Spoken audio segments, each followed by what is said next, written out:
ఈరోజు బైబిల్ మాట 103వ దావీదు కీర్తన. నా ప్రాణమా యెహోవాను సన్నతించుము, నా అంతరంగమునున్న సమస్తమా ఆయన పరిశుద్ధ నామమును సన్నతించుము. నా ప్రాణమా యెహోవాను సన్నతించుము, ఆయన చేసిన ఉపకారముల్లో దేన్ని మరువకము. ఆయన నీ దోషములన్నింటినీ క్షమించువాడు, నీ సంకటములన్నింటినీ కుదుర్చువాడు. సమాధిలో నుండి నీ ప్రాణమును విమోచించున్నాడు, కరుణా కటాక్షములను నీ కిరీటముగా ఉంచున్నాడు.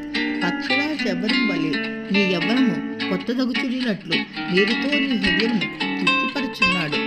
యెహోవా నీతి క్రియలను జరిగించుతూ బాధించబడి వారందరికీ న్యాయం తీర్చును. ఆయన మోషేకు తన మార్గములను తెలియజేసును, ఇశ్రాయేలు వంశస్థులకు తగిన క్రియలను కనపరచను. యెహోవా దయాదాక్షిణ్య పూర్ణుడు, దీర్ఘశాంతుడు, కృపా సమృద్ధి కలవాడు.